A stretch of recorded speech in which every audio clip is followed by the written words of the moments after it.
Nós vamos continuar estudando o livro de Gênesis nessa manhã.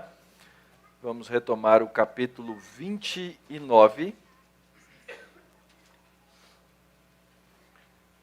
e ler até um trecho do capítulo 30. Mas para começar agora, nós vamos até o versículo 13 do capítulo 30. 29, a partir do verso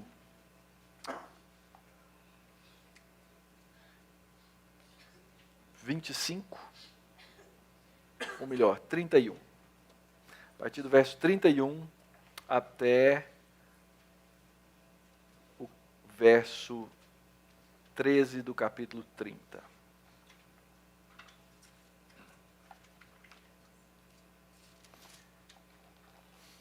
Diz assim a palavra de Deus: Vendo o Senhor que Lia era desprezada, fê-la fecunda, ao passo que Raquel era estéril. Concebeu, pois, Lia e deu à luz um filho, a quem chamou Ruben, pois disse: O Senhor atendeu a minha aflição, por isso agora me amará o meu marido. E concebeu outra vez, e deu à luz um filho, e disse: Soube o Senhor que eu era preterida, e me deu mais este. E chamou-lhe, pois, Simeão. E outra vez concebeu Lia, e deu à luz um filho, e disse: Agora, dessa vez, se unirá mais a mim o meu marido, porque lhe dei à luz 3 filhos. Por isso, lhe chamou Levi. De novo concebeu e deu à luz um filho. Então disse: Essa vez louvarei o Senhor. E por isso lhe chamou Judá. E cessou de dar à luz. Vendo Raquel que não dava filhos a Jacó, teve ciúmes de sua irmã e disse a Jacó: Dá-me filhos, senão morrerei. Então Jacó se irou contra Raquel e disse: Acaso estou eu em lugar de Deus, que ao teu ventre impediu de frutificar? Respondeu ela: Eis aqui Bila, minha serva, coabita com ela para que dê à luz e eu traga filhos ao meu colo por meio dela. E assim lhe deu Bila, sua serva, por mulher, e Jacó a possuiu. E Bila concebeu e deu à luz um filho a Jacó. Então disse Raquel: Deus me julgou e também me ouviu a voz e me deu um filho. Portanto lhe chamou Dan. Outra vez Bila, serva de Raquel, e deu à luz o segundo filho a Jacó. E disse Raquel: Com grandes lutas tenho competido com minha irmã e logrei prevalecer. E chamou-lhe, pois, Naftali. Vendo Lia que ela mesma cessara de conceber, tomou também a Zilpa, sua serva, e deu-a a Jacó por mulher. Zilpa, serva de Lia, deu a Jacó um filho. E disse Lia: Afortunada! E lhe chamou Gade. E depois Zilpa, serva de Lia, deu o segundo filho a Jacó. E então disse Lia: É a minha felicidade, porque as filhas me terão por venturosa. E lhe chamou Azer. Vamos orar? Senhor, nós agradecemos pela Tua palavra. E mesmo que ao lê-la, talvez, Pai, às vezes nos quedemos perplexos, nós sabemos que o Senhor a deu, que o Senhor a inspirou, que o Senhor a preservou, para que nós, Teu povo, pudéssemos aprender. E assim, ó Deus, nessa manhã nós rogamos: nos ensina a Tua palavra, dá-nos do Teu Espírito Santo, ilumina os nossos olhos, dá clareza à nossa mente, dá, ó Deus, liberdade aos nossos ouvidos para ouvi-la, e assim, ó Deus, conhecer aquilo que é a Tua vontade. Livra-nos do mal, livra-nos da compreensão errônea, e nos dá, ó Deus, a ter um coração contrito na Tua presença nessa hora. É a oração que nós fazemos no nome de Jesus, o teu Filho, nosso Senhor. Amém.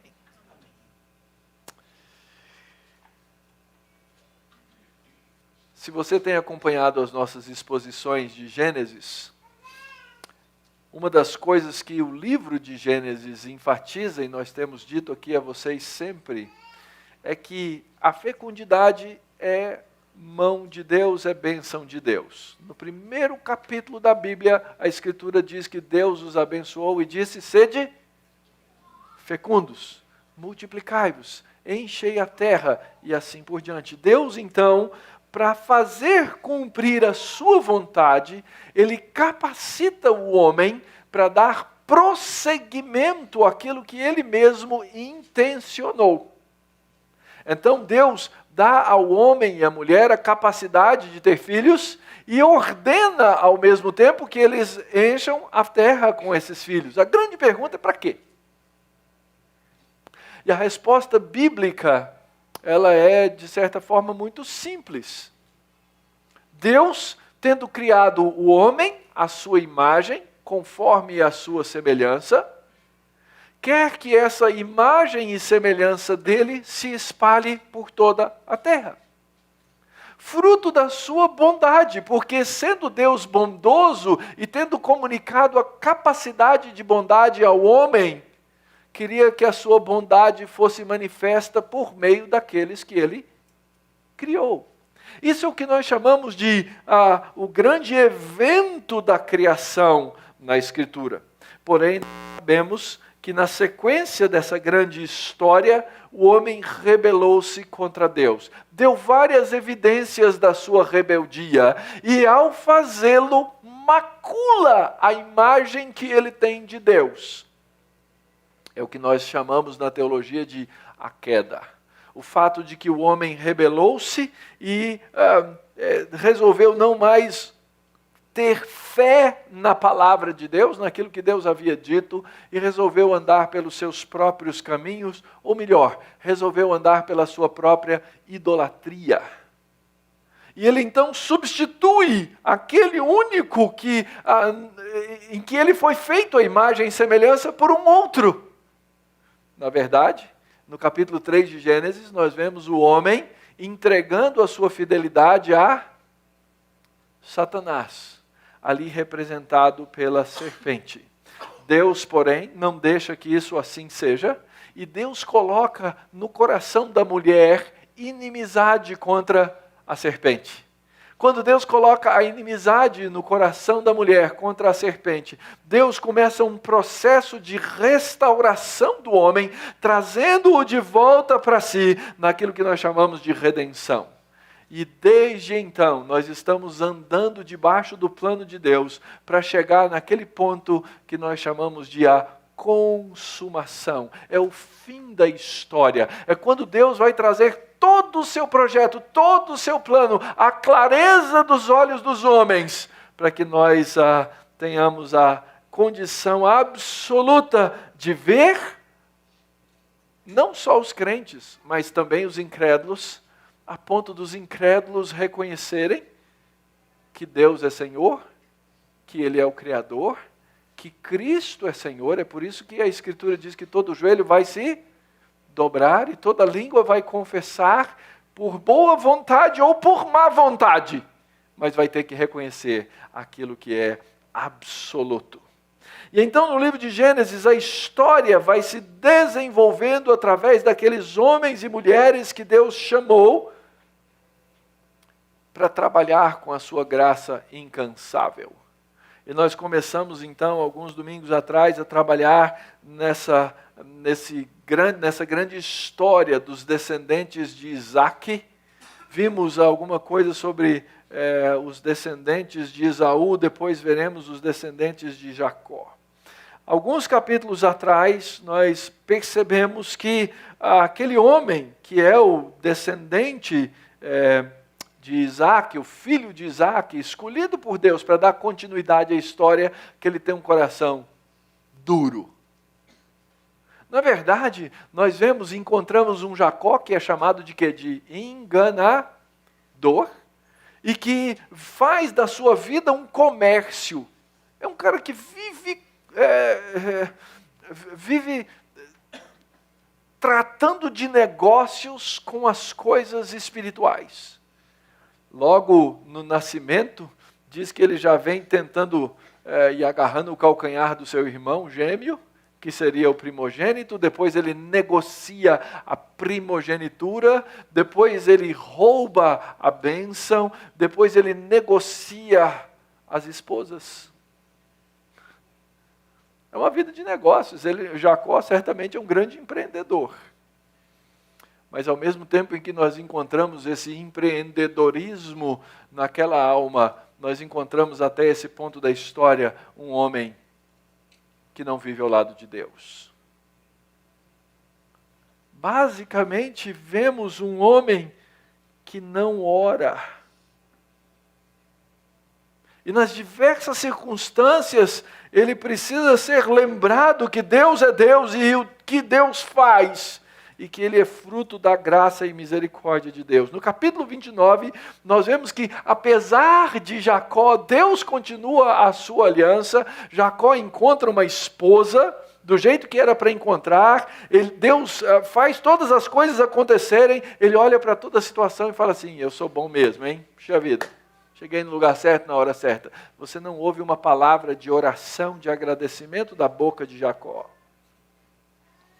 E Deus então vai trabalhar na sua providência um processo de transformação. E o processo de transformação vai acontecer começando pelo enganador que é enganado. E nós vimos então ele trabalhando 7 anos. Não foi 7 meses, não foi 7 dias, foram 7 anos. Em que ele trabalha para se casar com a mulher que ele havia encontrado no poço. E que ele disse: essa vai ser a minha esposa. Apaixonei pela moça. Trabalha 7 anos para conseguir o dote para entregar para ela. E na noite de núpcias, o sogro o engana. E ele consuma o casamento com a filha mais velha, Lia. Mas nós vamos ver que até no engano existe a providência de Deus. A Bíblia, queridos, ela não fala dos personagens dela para que a gente fique fazendo avaliação e análise psicológica deles. A gente podia sentar e tentar fazer psicologia em cima da Bíblia, mas a Bíblia não nos ensina assim. A Bíblia nos foi dada para que, olhando a vida desses personagens, e hoje nós vamos fazer um escrutínio, uma avaliação mais próxima da vida deles, nós entendamos como os mecanismos do pecado, da idolatria e da graça de Deus operam na vida dos filhos de Deus. E a primeira coisa, então, que quero levantar nessa manhã com vocês é como nós temos a capacidade de transformar aquilo que Deus nos dá, que é bom ou que pode ser bom, puro e agradável, em uma coisa ruim. E eu chamei essa primeira parte em que nós lemos a respeito de Lia como submissão na forma de idolatria. Submissão na forma de idolatria. Pastor, o que o senhor quer dizer com isso? Veja bem, eu disse no comecinho, Deus disse para o homem: encham a terra. Espalhem a minha imagem e semelhança pela terra. Legal, temos que fazer isso. Deus dá ao homem essa missão e dá à mulher como uma auxiliadora idônea para o homem. Não é isso que a Bíblia ensina? Então a esposa se ajunta ao marido no cumprimento dessa missão, que é uma missão dada por Deus de encher a terra. Ora, como é que você faz isso? Tendo filhos. Então ter filhos é uma boa coisa. Ter filhos é uma expectativa. Os casais se casam e têm expectativa de ter filhos. Nem sempre, né?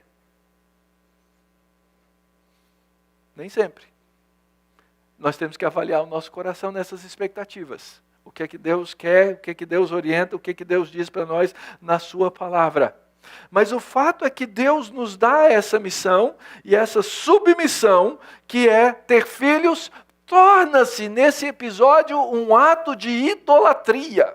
Olha só, o verso 31 que nós já lemos diz assim: vendo o Senhor que Lia era desprezada, fê-la fecunda. Primeira coisa, a gente vê a misericórdia de Deus. O narrador sabe o que se passa na situação da vida de Lia. E na verdade essa palavra aqui é uma palavra forte, não é só um desprezinho não. É quase que um descaso absoluto, quase ódio.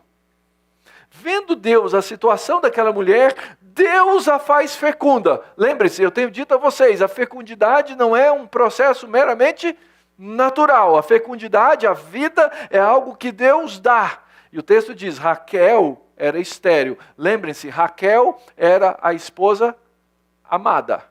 E Lia era aquela que foi goela abaixo naquela negociação, naquele contrato de casamento. E aí então, a Lia concebe. E nós precisamos lembrar uma coisa. Toda essa história que nós vamos ler, aqui até o verso 25 do nosso capítulo, ela acontece em 7 anos. Houve uma guerra dos filhos, nós vamos ver na próxima parte. Ela concebe, dá à luz a um filho, e ela diz, um filho! Esse é o significado do nome Rubem. Tive um filho.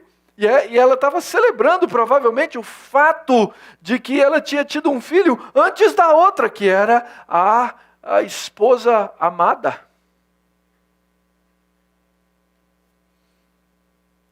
Ela diz, meu filho se chama Rubem, porque o Senhor atendeu a minha aflição.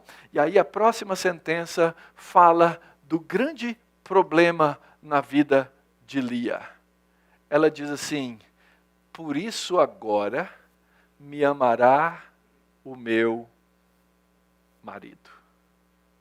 O que aquela mulher queria era ser amada pelo seu marido. Vocês acham que esse é um desejo justo? É justo, não é? Qual esposa não quer ser amada pelo marido? Mas ela se encontrava em uma situação de desprezo. E o que ela passou a fazer, ela fazia para atrair os olhos daquele homem que a desprezava.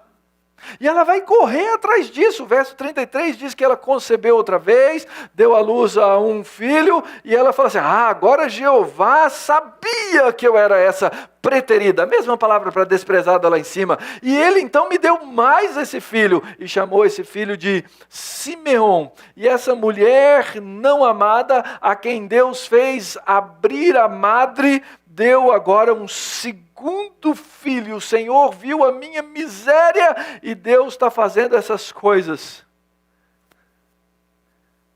Mas sabe qual deveria ter sido a atitude de Lia? A atitude de Lia devia ter sido aquela, puxa vida, como Deus é bom comigo. Como Deus pode ser a satisfação do meu coração. Mas ela queria, acima de tudo, pegar coisas que eram legítimas e torná-las em idolatria. Até porque ela não pode controlar o amor de um marido que começou num processo de desprezo. Mas ela pode ser recebedora do amor de Deus que prometeu amar. Só que era uma mulher que estava insatisfeita com o amor de Deus.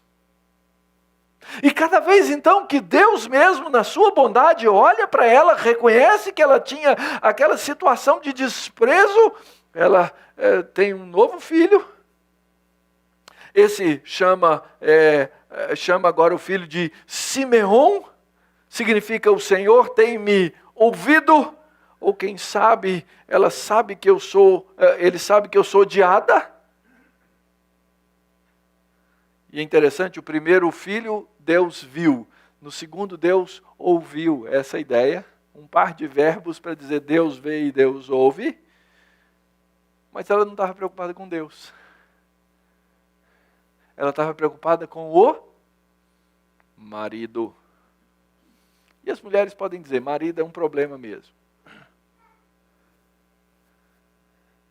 Ela estava antes preocupada com o marido. Então o que acontece? Verso 34 diz, outra vez concebeu Lia e deu à luz um filho. E disse, agora, dessa vez, se unirá mais a mim o meu marido.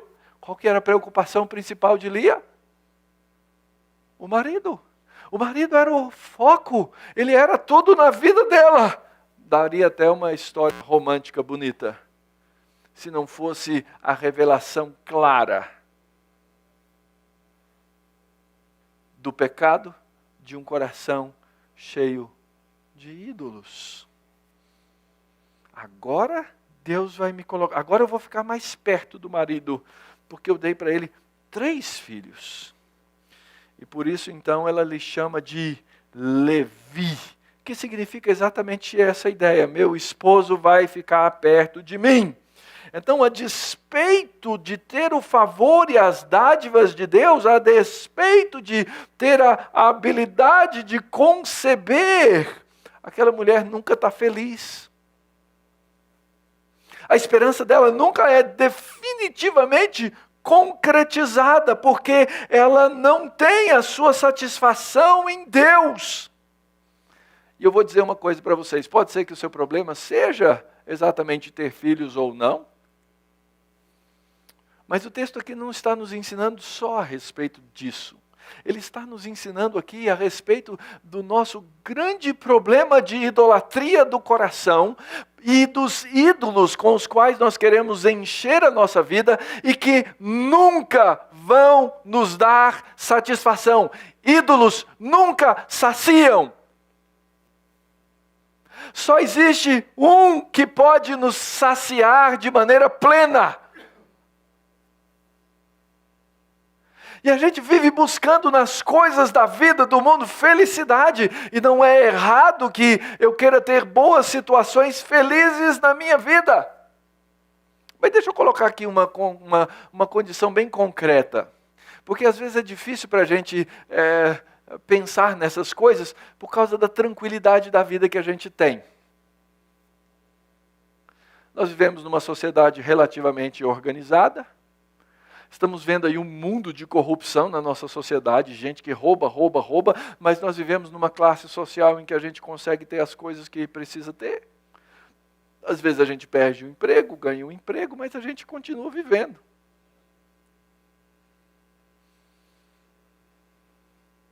Então a gente olha para Deus e diz assim, Deus, como o Senhor é bom, como o Senhor cuida de nós. Primeira coisa que você precisa lembrar, tem gente que não vive dessa maneira, que é crente.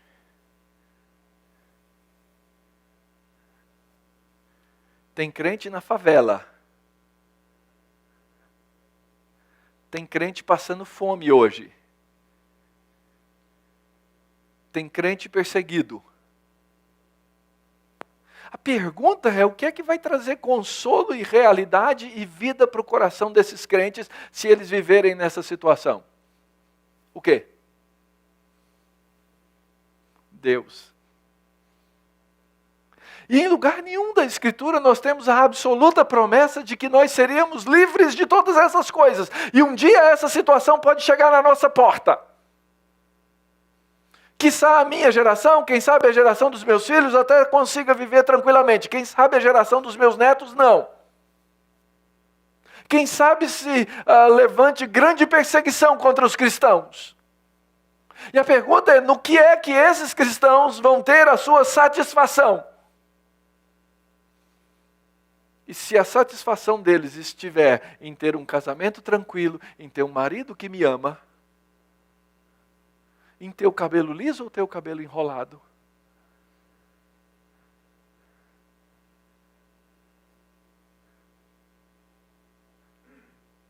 Como é que nós vivemos? Como viveremos? Percebem, queridos? Em qualquer situação, a nossa satisfação tem que ser Deus. Porque ídolo nenhum vai te deixar feliz. apartamento novo não vai te deixar feliz, o emprego novo não vai te deixar feliz, perder 5, 10, 15 ou 20 quilos não vai te deixar feliz.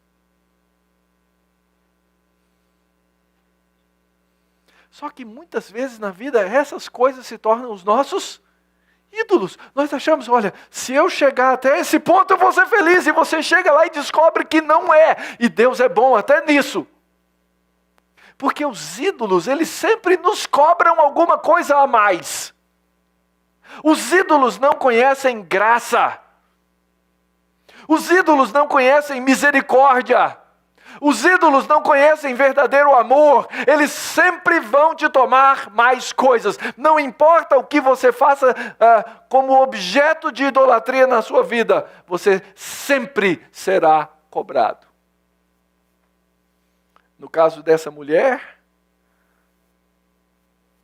o amor do marido e não a graça de Deus seriam a sua satisfação. E assim chamou Levi. E verso 35 diz assim: de novo concebeu e deu à luz um filho, e disse, essa vez eu vou louvar a Deus. Até agora, acho que não merecia só 3, mas no quarto, quem sabe eu louvo a Deus. E por isso lhe chamou Judá. E Deus, no meio daquele período, enquanto ela ficava grávida, uma vez atrás da outra, lembram-se, são 7 anos. Ela para de engravidar. E o texto diz que ela cessou de dar à luz.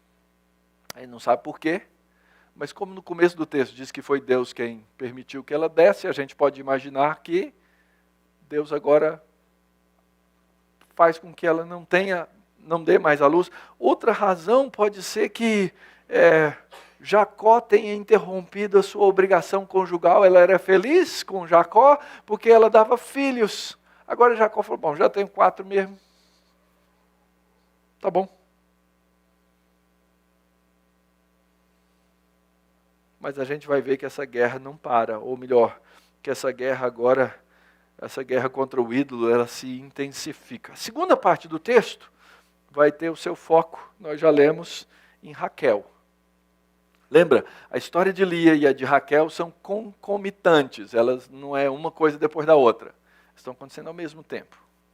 Vendo Raquel que Lia já estava grávida e ela não estava grávida, quem sabe já tivesse dado um filho e ela ainda não tinha ficado grávida, o que é que gera, o que é que faz com que essa mulher se mova? O texto diz assim, ela não dava filhos a Jacó e ela teve ciúmes. Ela teve ciúmes da sua irmã, ela não conseguia se alegrar com seus sobrinhos.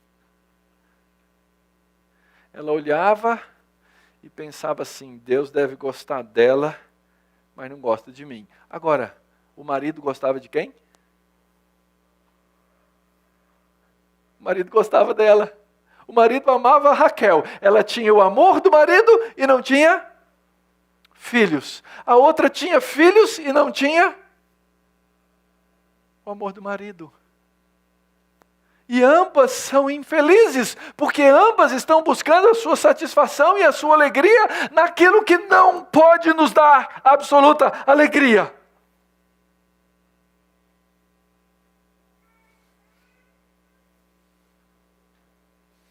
Nós vivemos num mundo de pecado, quando nós colocamos a nossa confiança nas coisas que estão afeitas ao pecado, nós vamos nos decepcionar.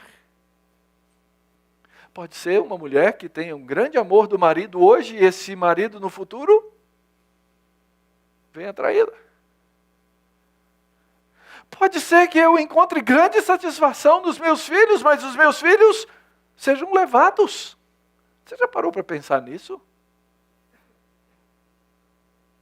Você já pensou que quando você deposita todas as coisas, todo o seu afeto, toda a sua devoção e a sua confiança nas coisas que pertencem a esse mundo, qualquer delas pode ser levada de você. Pode ser o seu salário, pode ser o seu patrimônio, pode ser as suas coisas, pode ser o seu filho, pode ser o seu cônjuge.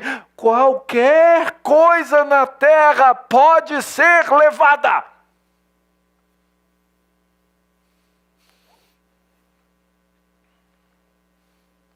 Raquel tinha o amor do marido e não tinha filhos.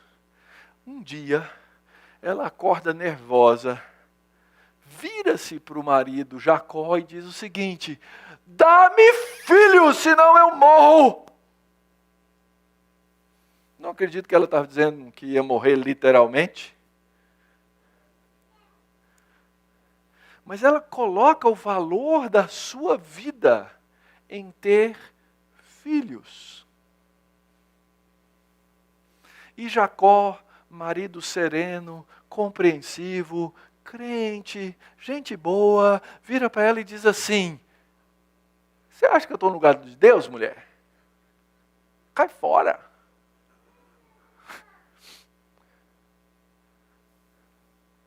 Aliás, o texto diz que Jacó se irou. Ele cumpriu o papel oposto daquele que ele foi chamado para cumprir como marido. E da mesma forma como na primeira parte do texto, Deus se compadece de Lia, o marido aqui deveria se compadecer da sua esposa e trabalhar com ela. Ensiná-la a enxergar a graça de Deus em todas as coisas. Quem sabe até mesmo trazer o consolo através das palavras e dizer: querida, desde o começo, você sabe que eu te amo. Mas tragicamente esse homem, que devia ser um espelho de Deus na vida da sua esposa, é um homem que não ora, é um homem que se ira, é um homem fortão, lembra lá no episódio anterior, removeu a pedra do poço. Esse homem tem que satisfazer uma mulher. Não. Maridos,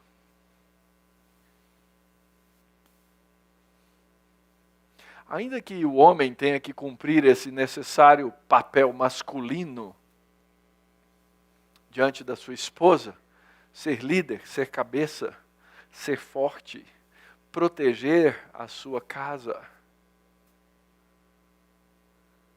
sobretudo o que Deus requer de você é que você seja o pastor da sua esposa.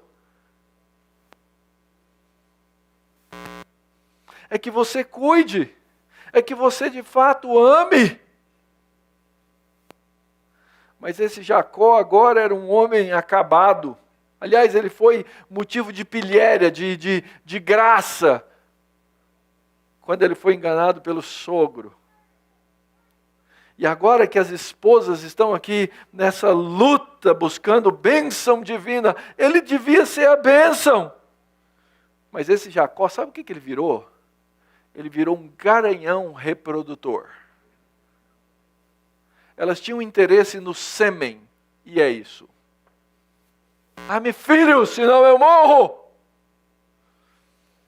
E o narrador então nos fala desse estado pobre em todos os sentidos da vida de Jacó.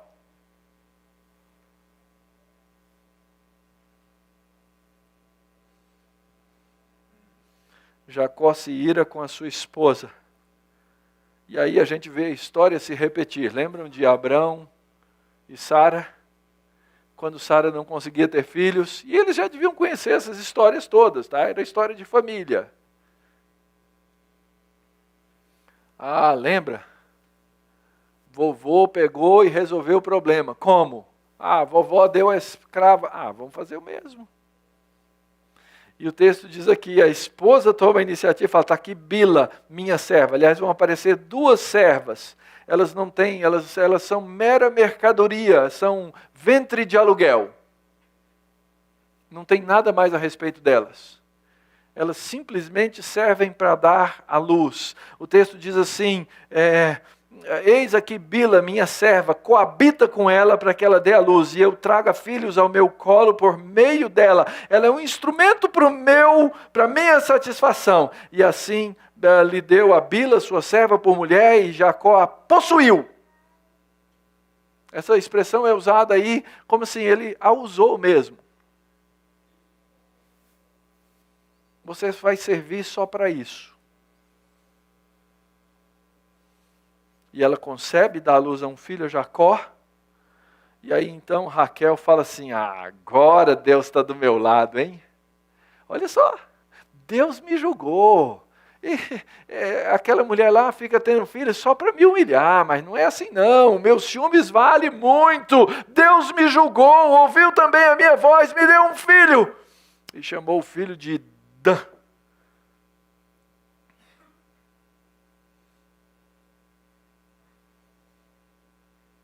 E esse filho, o nome dele significa Deus está do meu lado, Deus me defendeu. Percebem como também Deus é usado nessa história? Viram que os primeiros nomes dos filhos de Lia, todos eles faziam referência ao nome de Deus? E agora de novo, Deus me julgou.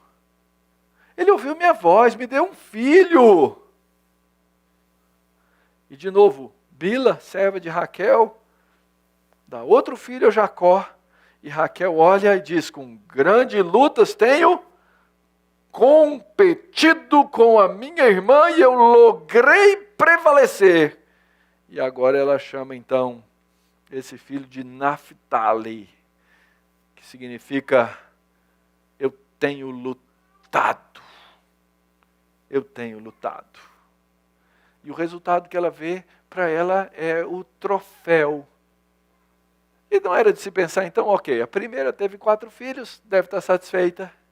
A segunda agora teve os filhos, ela mesma teve a ideia, toma aqui minha escrava, a Bila tem os filhos, deve estar satisfeita. Mas os ídolos, eles nunca satisfazem, queridos. A nossa idolatria, ela não tem fim. A motivação dessa mulher foi ciúmes, inveja, competição. As suas razões são de autojustificação. Irmãos, como a gente faz isso na nossa vida, não faz não?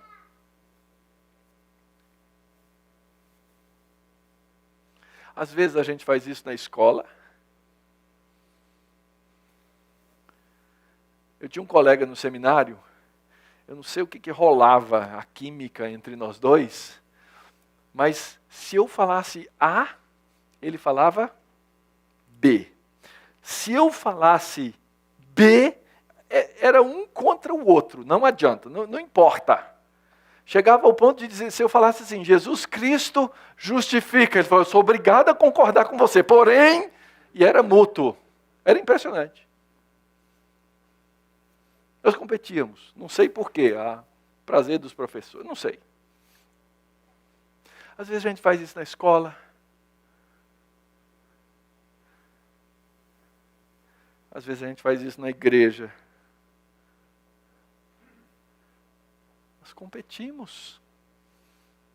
Eu e Nina ontem tivemos uma discussão sobre oração. E como as nossas orações, elas podem ser o motivo do nosso orgulho. E esse é um orgulho para o pastor. Pode ser. As minhas orações públicas são belas, são bonitas. Eu aprendi a falar bonito. Eu oro, pastor, ora mais no culto, fala a verdade. Eu oro no começo, oro no meio e oro no fim. Às vezes as pessoas saem de uma igreja e dizem assim, o pastor nunca me chamou para orar.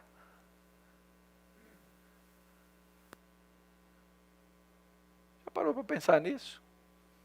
Quem que toca melhor esse teclado? Vamos falar a verdade. E a gente começa a competir. E é lógico que desse pessoal que canta aqui, o melhor quem é? Ainda que eu seja desafinado. Nós temos essa tendência de competir pelas coisas na vida da igreja. De competir por atenção. As pessoas me dão atenção, as pessoas não me dão atenção. As pessoas querem palco. Eu já vi muito crente sair de igreja exatamente com essa perspectiva.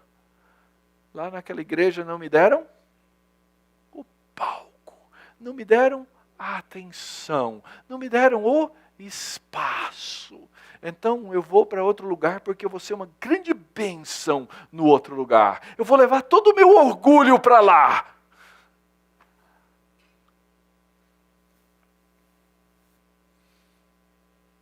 Mas como nós vemos nessa história, queridos, às vezes nós fazemos isso dentro da nossa casa. No seio da nossa família, nós começamos a competir uns com os outros por motivações ímpias e destruímos relacionamentos por causa disso. Ficam aqui então palavras. Primeiro, maridos.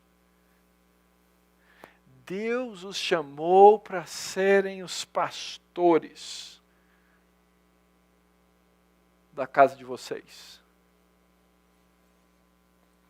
E você pode dizer assim, o senhor é fácil, já é pastor lá, então você... Não, vou falar para vocês, são duas coisas bem distintas.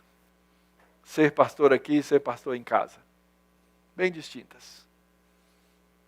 Até porque lá, quando eu começo a falar, eu tenho uma pessoa lá, que eu não vou mencionar o nome, ela diz assim, não vem com sermão.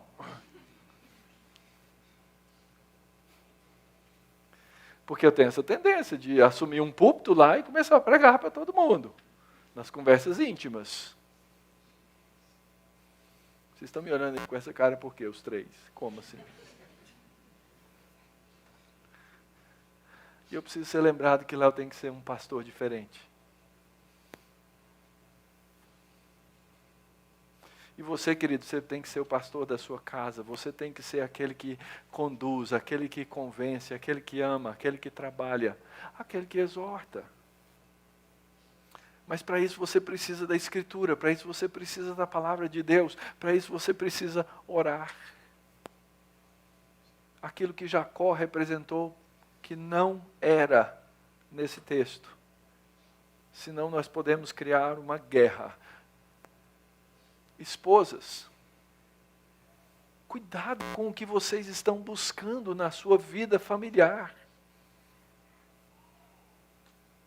Muito cuidado. Pode ser que o espírito dentro de casa seja o de minar a autoridade de um marido. E minar a autoridade, ela funciona de muitas maneiras. Funciona por falar ou por não falar. Funciona por agir ou por não agir. É importante buscar em oração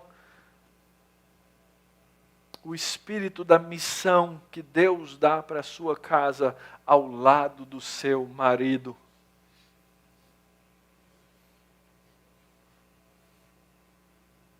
E às vezes, tanto o marido quanto esposas tendem a comprar a idolatria do outro em nome do amor.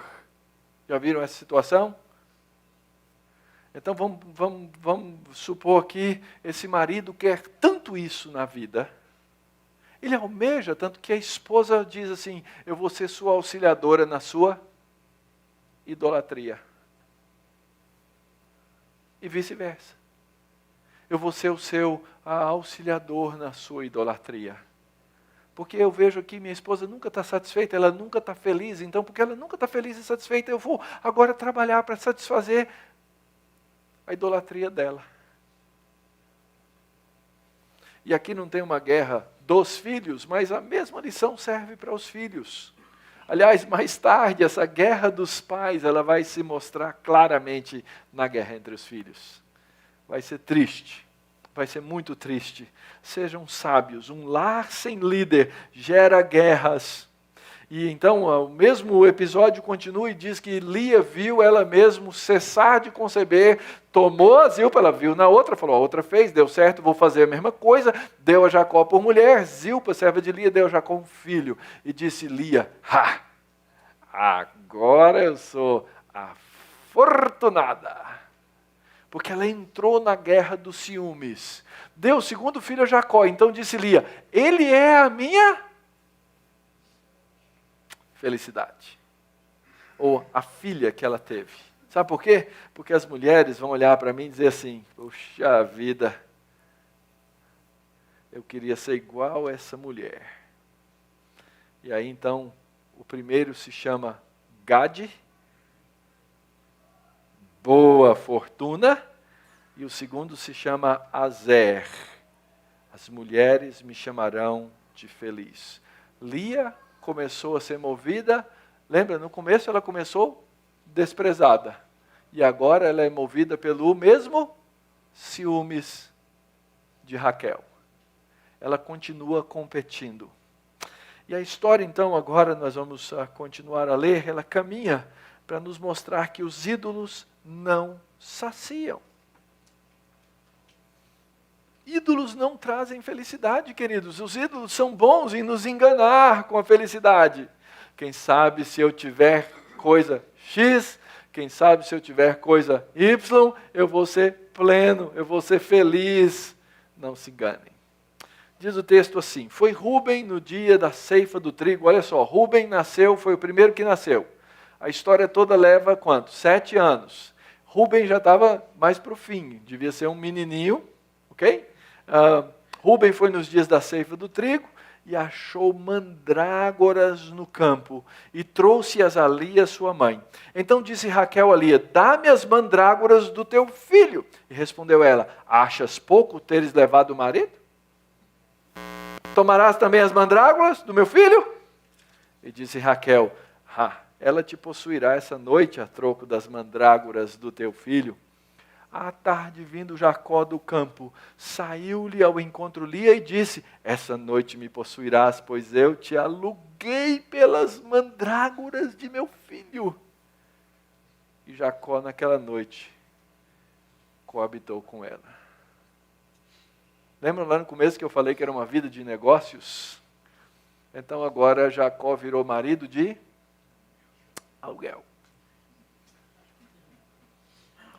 Provavelmente porque Raquel era a amada, ela era responsável por dizer, por coordenar a escala do marido, se assim se pode dizer. E talvez um dia ela tenha dito para Jacó, não sei, estou só supondo, olha, agora é só comigo, senão eu te desprezo. E ele deve ter dito, como grande líder que era, tá bom, querida, né? Mas o fato é que entra aqui um elemento místico na história, as chamadas mandrágoras. Você já viu uma mandrágora? Eu nunca vi pessoalmente o que é. Fui pesquisar, obviamente.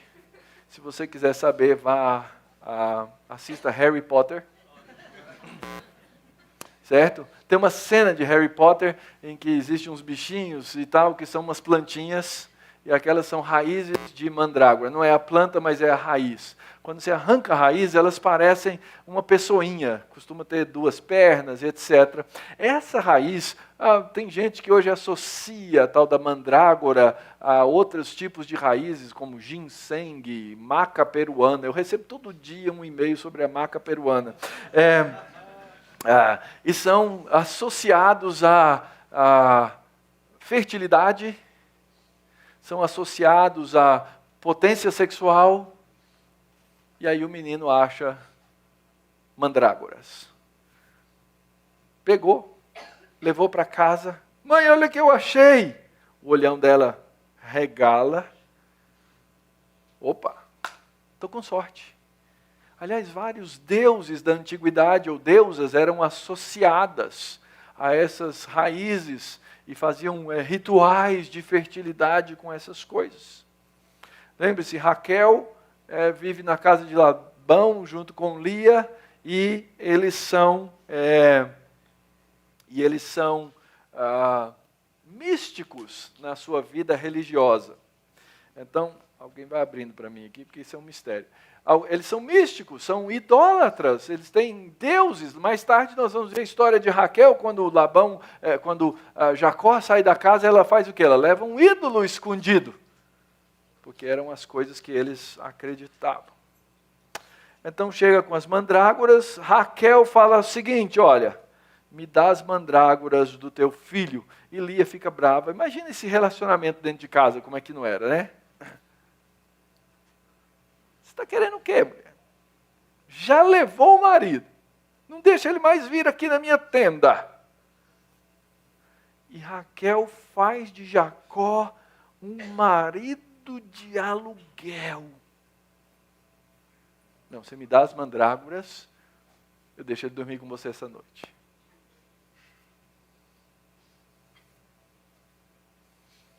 Bizarra a história, né? Mas é bem o que aconteceu. E Raquel esperava então ter filhos por causa daquela mágica, por causa daquele misticismo. Ela não confia em Deus. E mais, ela entrega o marido.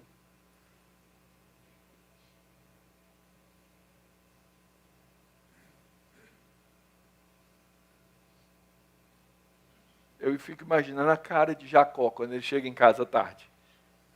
Diz que Lia sai, vai encontrar ele. Opa, vem cá, vem cá, vem cá. Foi. Te aluguei. Você é meu. E o texto de novo diz que ele coabitou e ela foi só um aluguel mesmo. Raquel não estava feliz. Lia não estava feliz. E eu posso dizer com todas as palavras para você, Jacó não era um homem feliz. Aliás, o casamento de Jacó virou um contrato comercial. E agora, lá no começo, e agora dentro do casamento o contrato continua. Lembra? Ele fez um contrato para tomar a primogenitura. Lembra? Ele trocou por um prato de lentilhas. Ele fez o maior imbróglio para roubar a bênção do pai. Transação comercial. Ele precisa trabalhar pelas esposas e agora vira marido de aluguel. Nas duas primeiras vezes ele é o vilão, agora ele é a vítima. Não é que ele seja coitadinho, não. Mas o fato é que nós não vamos encontrar em momento nenhum na história um saciar da idolatria. E assim termina o texto. Ouviu Deus Lia. Lembra? Raquel pede as mandrágoras para ela ser mãe. Lembra o que ela tinha dito lá no começo? Se me dá filho, senão eu morro. E quem é que tem filhos? Lia. Ouviu Deus a Lia, ela concebeu e deu à luz o 5º filho. Então disse Lia, agora Deus me recompensou. Porque eu dei a minha serva ao meu marido dei a minha serva ao meu marido e chamou-lhe de Issacar.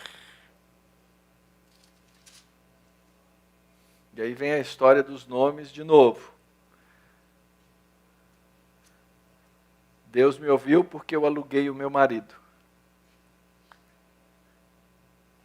Lia, tendo concebido outra vez, deu a Jacó o 6º filho.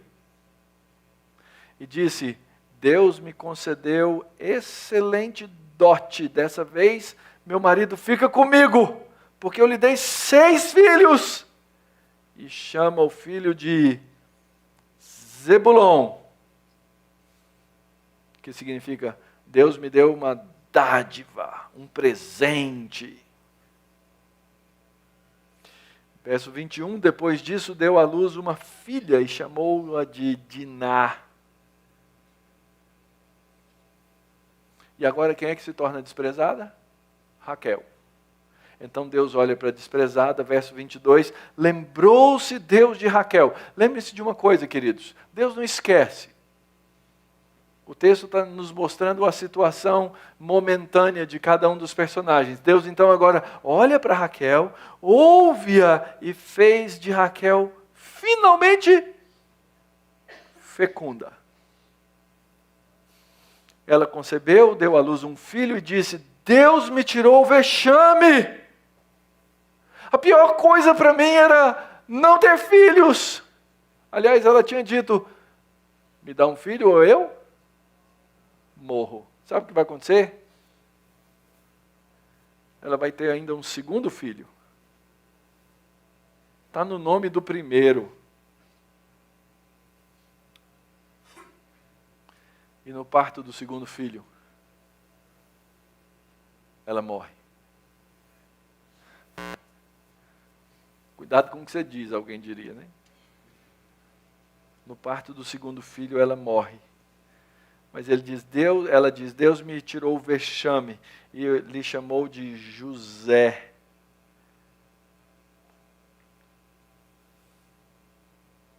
Deus tirou a minha humilhação. Deus arrancou.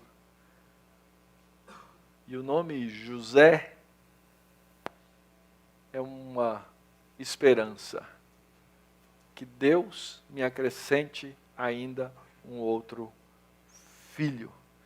Que vai nascer só vários capítulos depois, quando a gente chegar lá no capítulo 35. E é interessante, a palavra Deus tirou é a palavra Asaf. E o nome que ela usa para o filho é Yosef. Faz um jogo de palavras na esperança de ter um outro. Esse vexame que Deus tira, depois torna-se também a maneira com que Deus lhe tira a sua vida.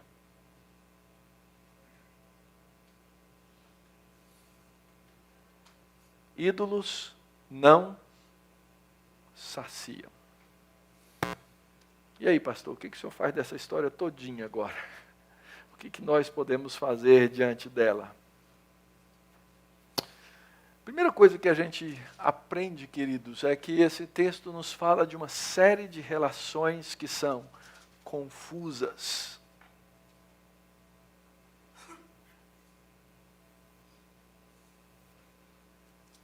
E ainda que o texto da Bíblia narre essas coisas para nós, a primeira coisa que Deus nos ensina é que Ele não quer que nós tenhamos relações confusas. Mas não é o normal. Mas a segunda coisa que a gente aprende é que muitas vezes nós nos encontramos no meio das relações confusas.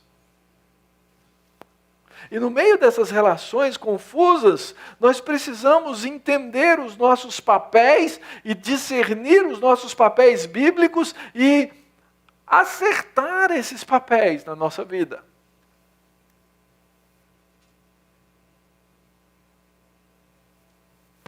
A Bíblia é muito clara em mostrar que o marido tem um papel dentro de casa.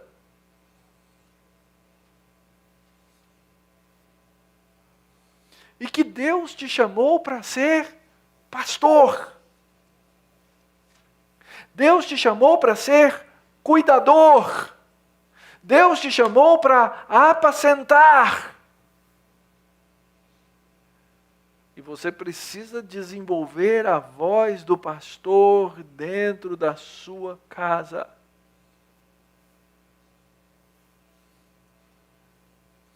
Você tem que ser aquele que abençoa a sua esposa no cumprimento do papel dela.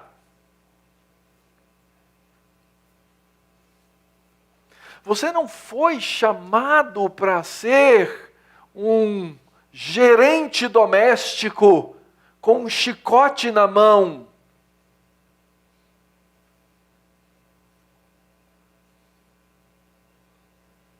Você foi chamado para ser um homem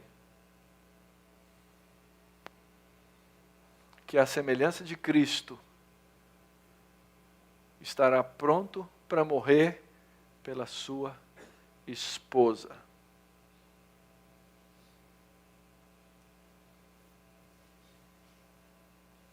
E essa é a minha pergunta para você. Foi para isso que você foi chamado. Esposa, o seu papel desde a criação foi ser de uma auxiliadora idônea.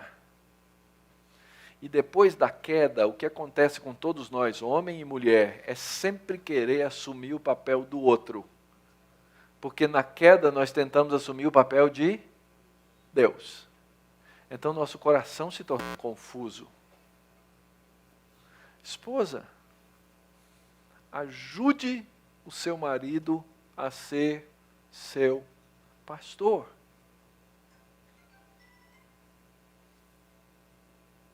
Busque na Escritura a sabedoria, a graça. Aprenda a submissão. A missão ao lado. A missão debaixo da missão. Construa. Cuidado, nós aprendemos nessa história que a vida pode se tornar uma grande relação comercial. Cuidado para não alugar seu marido, nem que seja para você mesmo. Cuidado para não alugar sua esposa, nem que seja para você mesmo. Não faça da sua vida uma relação mera de trocas. Eu fiz isso, então você faz isso. Eu fiz aquilo, então você faz aquele outro. Eu fiz aquele outro, então você faz aquele outro. É lógico que a gente quer buscar equilíbrio nos pratos da balança do dia a dia, nas coisas que nós fazemos. Mas não faça da sua vida uma relação de troca. Porque se Deus nos trabalhar ou nos tratar numa relação de troca, nós vamos perder. E Deus quer que você seja um instrumento da graça. Isso vale para o marido, isso vale para a esposa, isso vale para os filhos, isso vale para os irmãos. Em terceiro lugar, Deus usa até a nossa tolice, gente. Nasceram nesses 7 anos 11 filhos e uma filha. E era de se esperar que, puxa vida, da esposa amada, Raquel, foi escolhida, viessem os personagens principais da nossa história bíblica, né? Deus inverte as coisas todas para nos humilhar.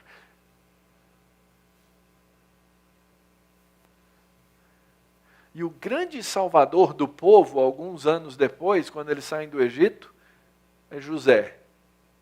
Ah, legal. Mas no meio do povo de Israel, o Salvador, Jesus Cristo, vem do filho de Lia. Vem de Judá. Os sumos sacerdotes que vão tomar conta da vida espiritual todinha da vida do povo de Deus no Antigo Testamento, vem de Levi, um filho de Lia. O grande rei Davi, que depois vai gerar a semente de Jesus Cristo, vem de Lia. Mas é interessante que todas as tribos e todos os povos aqui envolvidos são importantes. Deus usa essa grande tolice para dar continuidade à história da redenção. Para gerar o povo de Israel. Para trazer para mim e para você salvação. Para cumprir as promessas feitas a Abraão. Para encher a terra com o povo de Deus. E por último, lembre-se, a história com clareza que Deus age apesar de nós. Apesar de nós.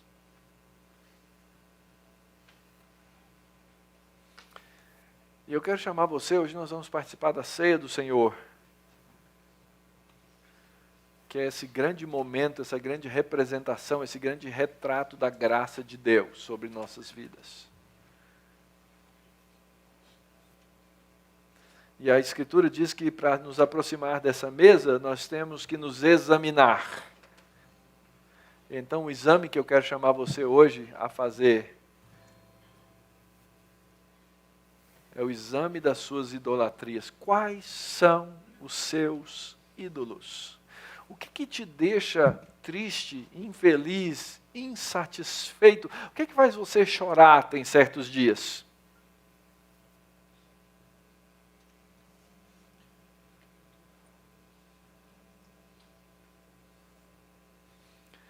Mas até em permitir que tenhamos ídolos, Deus é bom. Sabe por quê? Porque para o crente, quando a gente vive na idolatria, a gente vai batendo com a cara no muro, e a gente descobre que só tem um que pode nos saciar.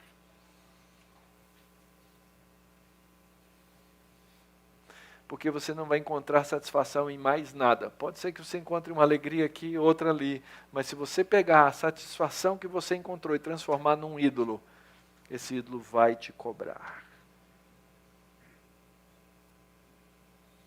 E aqui está a oportunidade